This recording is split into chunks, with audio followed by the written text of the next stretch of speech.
All right, so I hope you had a chance to watch the video that I put out for you on Tuesday. The program was, a professionally produced program that aired on PBS about a decade ago, but I think still very relevant for this class, um, titled Justice at Stake. And for those of you who watched it, you'll remember that they were dealing with really the question of the role of money in judicial elections. And they focused on three states, right? Pennsylvania, Louisiana, and Texas, okay? And how the role of corporate money particularly has been impactful in judicial elections in these three states. And presumably the inference that we're supposed to draw is that it has some meaningful impact on judicial decision making. Okay, so I want to sort of flesh that out a little bit in today's class session with you guys, but let me begin by giving you an opportunity to ask any questions that you might have based on what you saw in those programs. Anybody have any questions? There is some detailed information that I think you should have picked up from that. For example, when you come in and take the lecture quiz next week, you shouldn't be surprised if you see a question on Rule 20.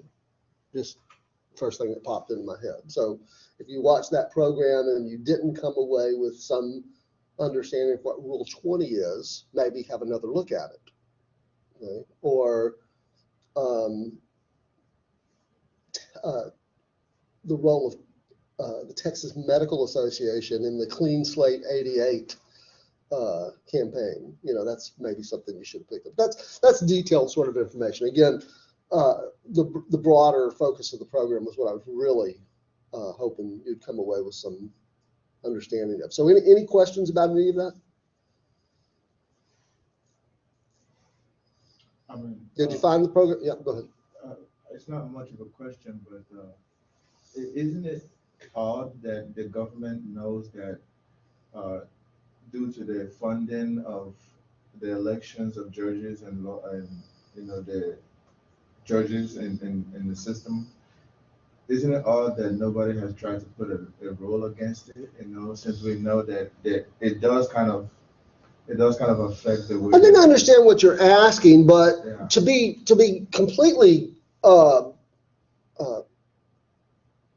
accurate, I mean, to be a little bit more accurate, there are people who believe something ought to be done, quote unquote, something ought to be done, that this system ought to be changed, because if it's not corrupt, it's at least corruptible, or the perception is that it's corrupt.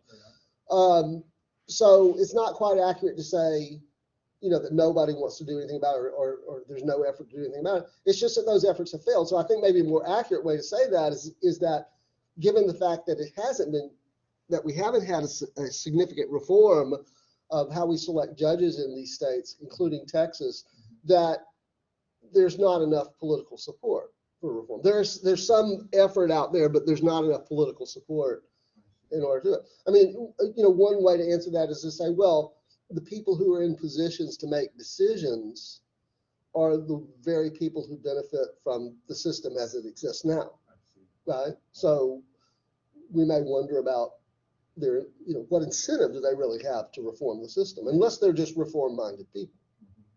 Yeah, that makes sense. What else? Any other thoughts or questions that you have from that?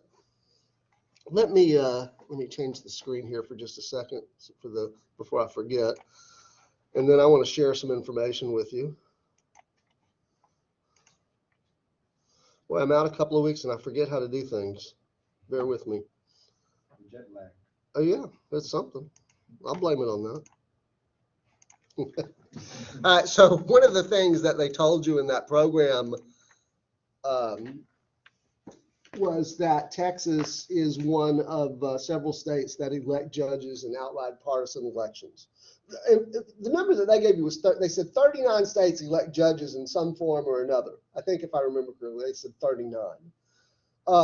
But they don't all do it the same, right? So Texas is one of a handful of states, including Louisiana and Pennsylvania, that elect judges in partisan elections. And what we mean by that is that candidates for judicial office run as politicians, just like candidates for governor or just like candidates for the state legislature, where they go through this process that we've described in previous weeks, which involves two stages, right? The first stage is the primary process where they get the party's nomination, and then the second stage is the general election. But it involves, in judicial elections, in this process, it involves exactly the same things as it does for these other offices, namely getting your message out to the voters. And in order to get your message out to the voters, you have to spend money.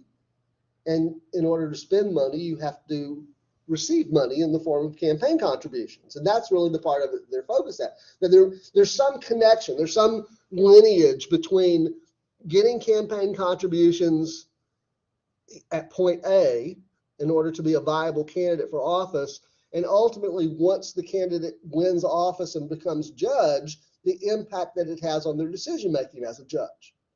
With the basic hypothesis being what? What is essentially the argument that they're trying to, that the producers of this program are trying to impress upon you? That the system is kind of corrupt. That, well, yes, but to be a little bit more precise, that judges, when they make decisions, are likely going to be responsive to what? The people who funded. The interests of the people who funded their campaigns. That's right. And I think that's a line of reasoning that most ordinary Americans, Texans included, probably would not quibble with. I mean, certainly when we're talking about candidates for legislative office or executive office, there's very few people out there that would dispute the question or the assertion, I should say, that politicians, once elected to office, are going to make decisions in a way that's most consistent with the interests of the people who gave money to their campaigns. Does that sound like a far-fetched argument that most Americans would dismiss and say, no, that's not true? They don't pay attention to the interests of the people who give. Yeah, I think most people are going to say, of course they're responsive to the source of their campaign money. And so all the producers of this program are saying is that it's no different in states where judges run for office as politicians. Right? Why should we expect it to be any difference in judicial office? But it's particularly problematic when we talk about judges. Why? What is their basic point about why is this more troublesome? The question of the influence of money on the decision-making of judicial officers is more of a problem for our system than it is for legislators or it is for executives. Because why? The rulings might not be as steadfast and like law, instead they'll make more rulings on where the people who got them into office lie. And why is that a problem? Because it won't be like an objective, good ruling. So for a society which presumably, a civil society which is presumably premised on the rule of law, the idea that the law governs and that we should have respect for the law and so on, it undermines trust or confidence in the law if those officers who are responsible for administering the law don't do it neutrally or impartially. That's the basic problem that they're trying to get. How can they possibly be impartial when they owe something to the very parties who are before them if those litigants are giving money to their campaigns? And the deeper problem is the erosion of confidence that has, that people have for our system, for the legal system. That they seem to believe, the producers of the program seem to believe that that's a serious problem for our system. Right? At any rate, you can see here by looking at this map that Texas is one of a handful of states that elect judges in partisan elections, as we said, just like they would legislative offices or executive offices. Then there's another group of states, the ones in green here, that elect judges but in nonpartisan elections, okay, where they don't run as nominees of political parties. Okay, now, whether you share the view or not, whether you agree with the argument or not, try to articulate the argument that might be made by those people in Montana or North Dakota or Minnesota or Wisconsin or wherever who say, oh yeah, we're going to elect judges here, but we think it's better to not have candidates run as nominees of political parties. You know, we do have nonpartisan elections in Texas, right? This is something that we've touched on previously, right? Does anybody remember what offices we have in Texas that are based on the principle of nonpartisan elections? Mayoral races. City municipal elections, like mayoral races and city council races, also like special districts, like school districts and so on. They don't run as nominees. They don't run as Democrats or Republicans, right? So maybe it's the same argument. What's the argument that we have a topic next week on local government, so we can get into this a little bit more next week, but just kind of what's your intuition like? Why do you think in Texas we believe that it's better that mayors and city council members and school board members not run as nominees of political parties? Whether it's a valid argument or not, what's the argument that you typically you think people would typically make? They wouldn't lean to a certain group of people. Say it again? They wouldn't be more lenient to a certain group of people. They would be more by. Okay. Maybe. Okay. Maybe I think there might be something to that. What's your thought? People would vote more for party lines and how the candidates would actually. There does seem to be some skepticism about the wisdom of voting along party lines. Like somehow it's a thoughtless vote, or so, like we want. Tell me if this is accurate. We have this idea that when electing mayors, electing members of the city council, electing school board members, that we're going to elect the best qualified person, and we're going to have some understanding of what their views are on the issues and so on. And it's not going to just be based on a party philosophy. But somehow that's a better basis for casting a vote in those kinds of races.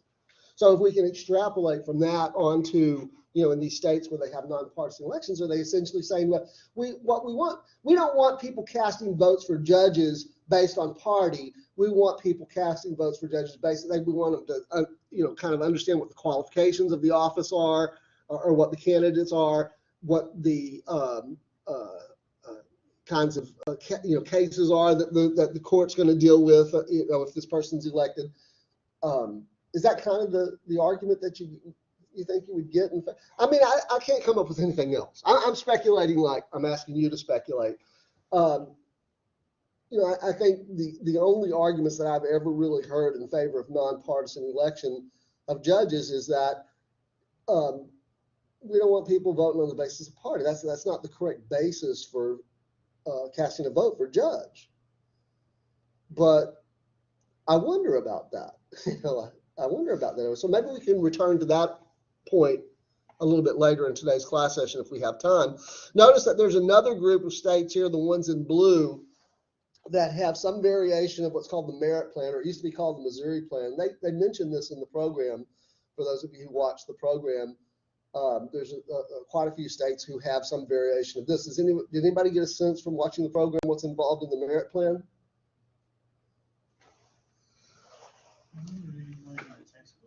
Okay. Okay, well, whichever source, whether it's from the video or whether it was from the textbook, what do you remember about it? The textbook said that blue ribbon committees would hone in on the opening and then suggest some different candidates to the governor that they could choose out of like 3 or 4 to appoint one. And then in a year, there will be a retention election. Whoever gets appointed to see if the citizens are happy with the judge. Yeah, that's pretty good. I think you got a pretty good sense of what's involved here. So for anybody else who didn't remember that from the textbook, the basic idea, and it varies just depending on what state we're talking about. They're not all created the same, but typically you would have some sort of, you use the term blue ribbon, right? Some sort of nonpartisan or bipartisan, commission of experts. And so we're probably talking about like lots of lawyers and some people who presumably understand what the qualities are of a good judge, and kind of what the courts deal with and all that sort of stuff. So you would think maybe a lot of lawyers would be on this commission. But the more important point is that it's not a party. You know, it's not a Democratic Party committee or a Republican Party committee.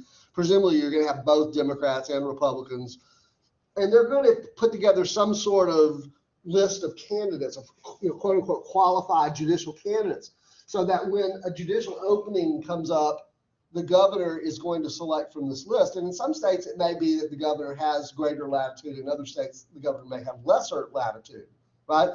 But there might be some sort of ranking system, like where they would rank the candidates, the judicial candidates. This commission would rank the candidates, you know, from most qualified to less qualified. And then presumably the governor would select from as high on the list as you possibly could, right? And then that person would assume the office, whatever the judicial post is, for some fixed term of office, 4 years, let's say. At the end of that term of office would then stand in a retention election, which would be, he or she would be unopposed. And the voters would have an opportunity to either say, yes, let's keep this person for another 4 years in this post, or no, let's remove this person, in which case, if they say remove the person, presumably the governor would go back to the list and select another qualified candidate. So you can see all these states here in blue have some version of that. And did the producers of that program, or at least some of the participants in the discussion in that program, did they seem to like this idea, or do they think it was workable or feasible, or just a bunch of baloney? There was a discussion in the second part of the program, if you got that far with it, where they were talking about this plan, and they didn't go into really any detail, but they did seem to say it's a workable. Well, I mean, there's obviously quite a few states that have it, but they seem to think that it was a preferable kind of system to election of judges.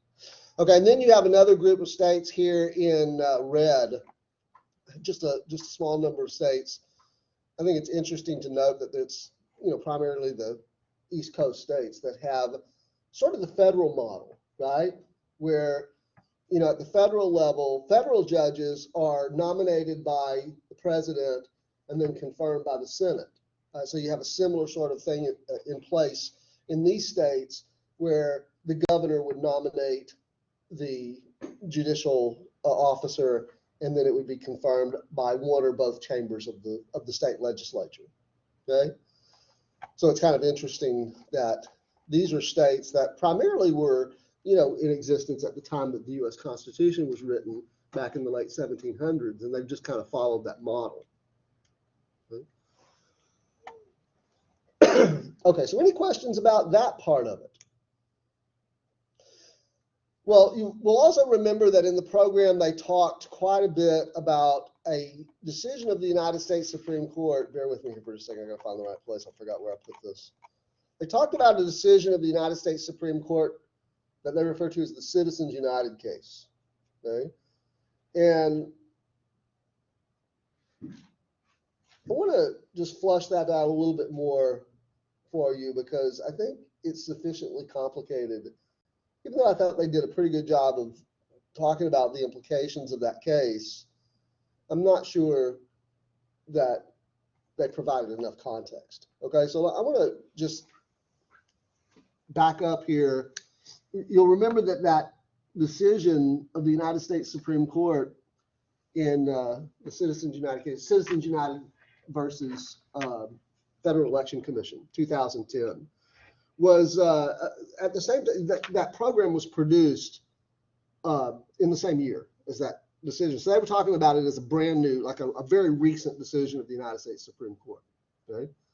And they seem to conclude that the impact of that decision was going to make the problem of money in judicial campaigns even more of a problem than it already is. Okay? Now, the case itself didn't deal with judicial elections.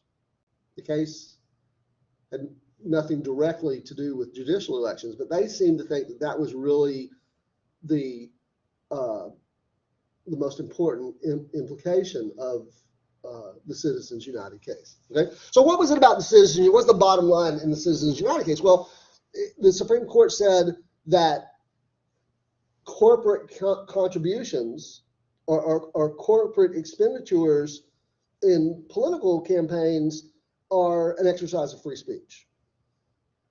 And therefore,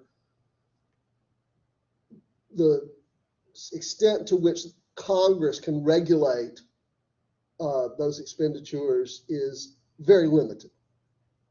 First Amendment of the Constitution really prevents much regulation of that. However, it's really not the first case where the Supreme Court essentially equates spending money in political campaigns or contributing money in political campaigns to an exercise of free speech. That actually goes back to an earlier case called Buckley versus Vallejo in 1976. And this is important if we kind of understand the significance of the Citizens United case and the way that they're talking about it in this program. Okay, so after the Watergate scandal broke and the revelations of Watergate became widely known by the general public, there was a very real concern in this country with the influence of money in politics. Now, there had always been a concern with the influence of money in politics, but Watergate really kind of focused people's attention on the fact that there's a lot of money flowing around out there in politics that is it's hard to trace, it's hard to account for the source of the money and the influence that it's having and so on, right? So one response that Congress had to those revelations of Watergate and the concern about money in politics was to pass a law called the Federal Election Campaign Act. And it had to do specifically with congressional campaigns. Again, didn't have anything to do with state judicial elections, at least not in any direct sense. Okay? And what Congress essentially attempted to do with this law passed in 1974 was impose limitations on the amount of money that a candidate for Congress can spend in pursuit of his or her own candidacy. Right? So if I'm a candidate for Congress, right, let's say I'm running for Congress, under this law, I would have been limited. There would have been a cap placed on the expenditures, whether it's money out of my own wallet or it's money that somebody else has given me. Okay? Congress is trying to rein in the influence of money here by saying that, well, we're just going to put a cap on the amount of money that candidates can spend in pursuit of their candidacies.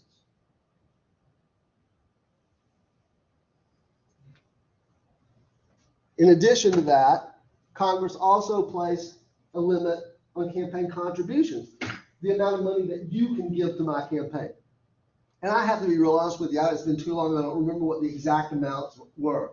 I certainly don't remember what the limit on campaign expenditures was, but it seems to me like for some reason I remember, I think that the amount for campaign contributions was $1,000 in the primary and $1,000 in the general election. So if you wanted, under this law, if you wanted to give money to my congressional campaign, you would have been limited to $1,000 in the primary and $1,000 in the general election.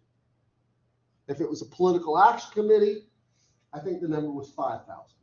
5 days. Let's say you all get together and you form a PAC, right? You know, we've dealt with that term before, right? A political action committee, right? So you want to pool your money together. You would have been limited to $5,000 in the primary and $5,000 in the general election campaign, okay? But let's deal with the first part, the expenditures. Congress is saying under this legislation that there's a limit to the amount of money that I can, whatever the source of the money is, there's a limit to the amount of money that I can spend in pursuit of my candidacy. The Supreme Court struck that down in Buckley versus Vallejo, saying that it violates the First Amendment right of free speech.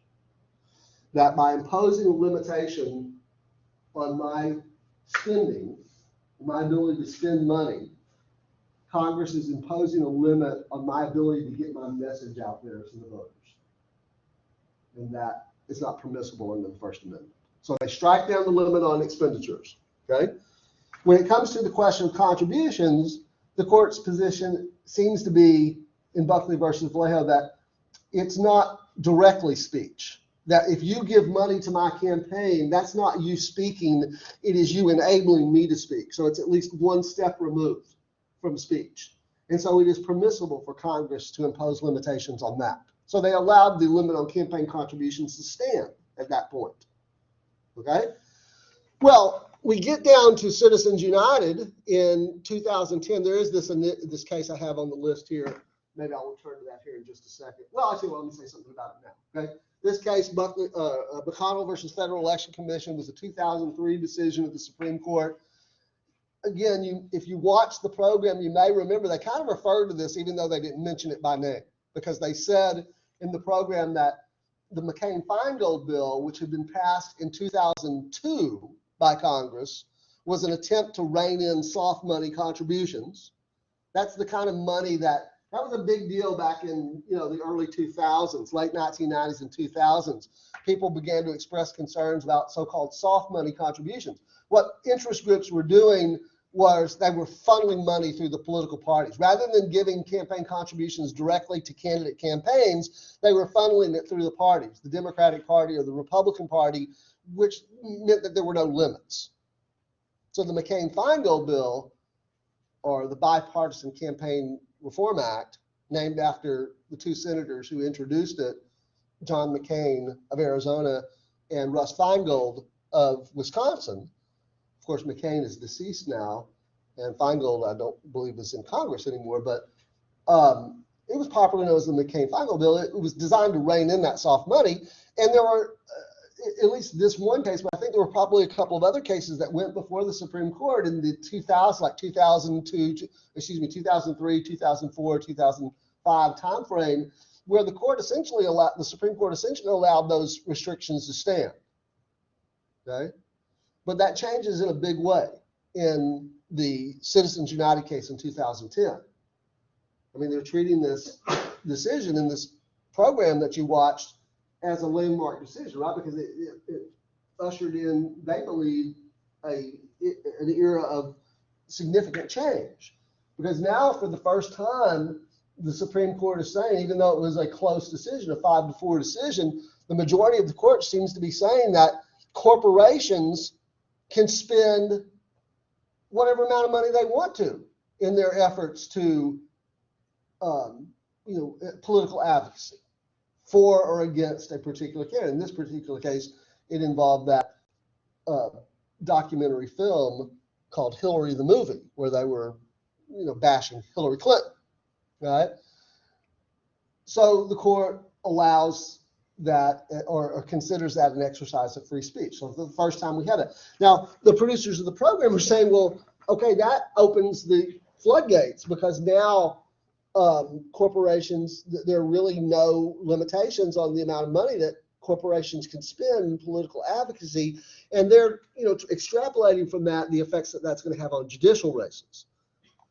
By the way, this case here, they did not mention, obviously, because the program was produced in 2010, and this case is a 2014 case, but I threw it in here because I think it's also a very significant decision of the Supreme Court.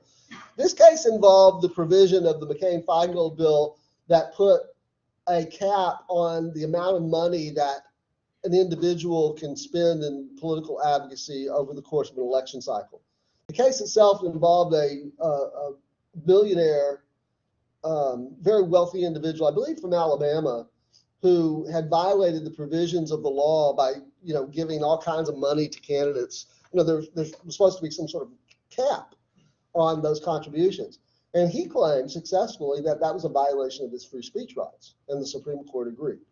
So effectively, as a result of both Citizens United and the McCutcheon decision, there are still some fine points, I think, that have to be worked out by the court, but the general drift is that the court sees campaign contributions as protected speech.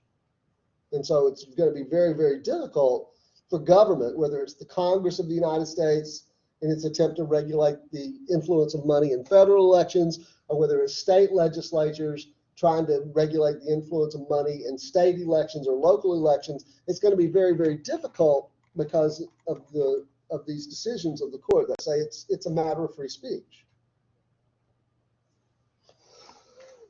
Okay, so any questions about that basic point that the court sees, the United States Supreme Court sees spending money and contributing money in campaigns to be protected by the speech clause of the First Amendment. Anything you have questions about there?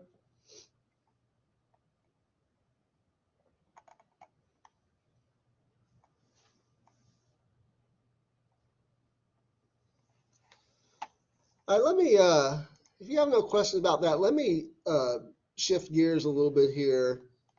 I forgot to do this, bear with me for just a second. I want to show you another video here at the risk of showing you too many videos. I've got a couple more here that I want you to see. This first one is, they're both very short, relatively short. This first one is produced by a law firm in Dallas, Texas, and deals with the structure of the Texas court system. Okay, so about 5 minutes here. We'll take about 5 minutes to watch this video here. I think you should pay close attention to this. Take notes. It's not. I'm going to be real candid with you. It's not very interesting. This is not. If you thought that program that I put on the Blackboard for you on Tuesday was interesting, don't have similar expectations for this. It's pretty boring, but it's informative. If you think my stuff's boring, wait till you get a load of this guy. And I may jot a few things up here on the board as well while you do that, while you watch. I got to do something real quick though, because I don't want to violate copyright law. So I'm going to shut down the recording.